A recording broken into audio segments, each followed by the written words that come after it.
ভোটের আগে দরাজ রাজ্য সরকার। রাজ্যের বাসিন্দাদের হাতে তুলে দেওয়া হলো একের পর এক প্রকল্পের সুবিধা। রাজ্যের মুখ্যমন্ত্রী মমতা বন্দ্যোপাধ্যায় বুধবার সিঙ্গুর থেকে রাজ্যের বাসিন্দাদের বিভিন্ন প্রকল্পের সুবিধা তুলে দেন। ঠিক সেই রকমই বীরভূমেরও বহু মানুষ এই সকল প্রকল্পের সুবিধা পেলেন। হুগলি সিঙ্গুর থেকে মুখ্যমন্ত্রী মমতা বন্দ্যোপাধ্যায় যেমন বিভিন্ন প্রকল্পের সুবিধা তুলে দেন, ঠিক সেই রকমই বীরভূমের উপভোক্তাদের হাতে দূরসঞ্চার পদ্ধতিতে সেই সকল প্রকল্পের সুবিধা তুলে দেওয়া হয়। যেখানে উপস্থিত ছিলেন বীরভূমের জেলা শাসক থেকে শুরু করে বীরভূম জেলা পুলিশ সুপার, বীরভূম জেলা পরিষদের সভাধিপতি সহ অন্যান্যরা। বুধবার সিউড়ি 1 নম্বর ব্লকের অন্তর্গত করিদ্ধা যদুরাই মেমোরিয়াল অ্যান্ড পাবলিক ইনস্টিটিউশন ময়দানে এই অনুষ্ঠানের আয়োজন করা হয়। এই অনুষ্ঠান থেকে ঠিক কি কি প্রকল্পের সুবিধা তুলে দেওয়া হলো তা জানিয়েছেন জেলা পরিষদের সভাধিপতি কাজল শেখ। বীরভূম জেলার ক্ষেত্রে যদি আমি বলি, বীরভূম জেলা আপনারা জানেন এটা কৃষি নির্ভরশীল জেলা।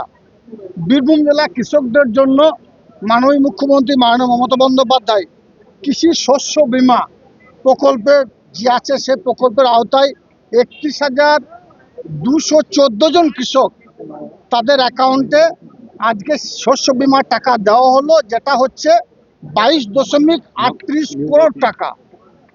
আপনারা জানেন কেন্দ্র সরকার বাংলাকে বঞ্চনা করেছে, বাংলা আবাস যোজনা টাকা দেয়নি, 100 দিনের কাজের টাকা দেয়নি।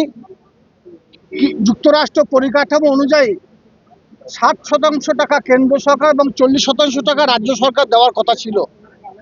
বারবার আমার রাজ্য সরকার দরবার করেছে, তৎসত্ত্বেও কেন্দ্র সরকার টাকা দেয়নি। কিন্তু আমাদের মাননীয় মুখ্যমন্ত্রী মাননীয় মমতা বন্দ্যোপাধ্যায় সরকার, আপনারা জানেন যারা মাথার ঘাম পায়ে ফেলে 100 দিনের কাজ করেছিল, সেই খেটে খাওয়া ক্ষেত মজদুরদের প্রত্যেকে অ্যাকাউন্টে 100 দিনের কাজের টাকা দিয়েছেন।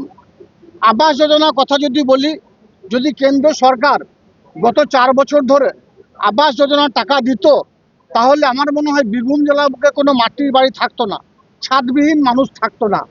গত বছরে 53,279 জনকে, 53,279 জন উপভোক্তাকে তাদের অ্যাকাউন্টে 1,20,000 টাকা করে মাননীয় মুখ্যমন্ত্রী মাননীয় মমতা বন্দ্যোপাধ্যায় বীরভূম জেলা প্রশাসনের মাধ্যমে তাদের অ্যাকাউন্টে দিয়েছেন সরাসরি 639.34 কোটি টাকা। এটা দেওয়া হয়ে গেছে অলরেডি। আজকে যা শুভ উদ্বোধন করলেন তিনি সিঙ্গুর থেকে বীরভূম জেলায় এবছরে অর্থাৎ 25-26 অর্থবর্ষে 53,675 জন উপভোক্তাকে তাদের অ্যাকাউন্টে ডাইরেক্ট 644.10 কোটি টাকা তিনি দেবেন বাংলা আবাস যোজনা বাড়ি তৈরি করার জন্য। অর্থাৎ কেন্দ্র সরকার বঞ্চনা করলো বাংলার মুখ্যমন্ত্রী বঙ্গজননী সারা বাংলার কৃষকদের কথা ভেবে, খেটে খাওয়া ক্ষেত মজুরদের কথা ভেবে, যাদের বাড়ি নেই মাটির বাড়ি, যাদের ছাদ নেই ছাদবিহীন মানুষ, তাদের কথা ভেবে তাদের অ্যাকাউন্টে টাকাগুলি দিয়েছেন। তাছাড়াও আজকের দিনে দাঁড়িয়ে সারা বাংলার যারা ভূমিহীন তাদের জন্য পাট্টা দানের ব্যবস্থা করেছেন মাননীয় মুখ্যমন্ত্রী মাননীয় মমতা বন্দ্যোপাধ্যায়। তিনি সিঙ্গুর থেকে শুভ উদ্বোধন করেছেন। বীরভূম জেলার প্রত্যেকটি ব্লকে আমাদের প্রশাসনিক দপ্তরের মাধ্যমে আমাদের প্রত্যেকটি ব্লকেই পাট্টা ডিস্ট্রিবিউট করা হয়েছে। এখানে আমরা দেখতে পেলেন পাট্টা ডিস্ট্রিবিউট করা হলো। বীরভূম জেলায় মোট 654 জনকে পাট্টা দেওয়া হয়েছে।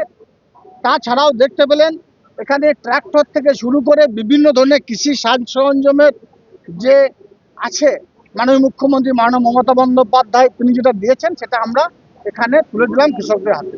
এর ফলে সারা বাংলার বিভিন্ন প্রান্তে যারা কৃষিজীবী মানুষ, যারা শ্রমজীবী মানুষ, তারা উপকৃত হলো মাননীয় মুখ্যমন্ত্রী মাননীয় মমতা বন্দ্যোপাধ্যায়ের নির্দেশে প্রশাসনিক দপ্তরের মাধ্যমে।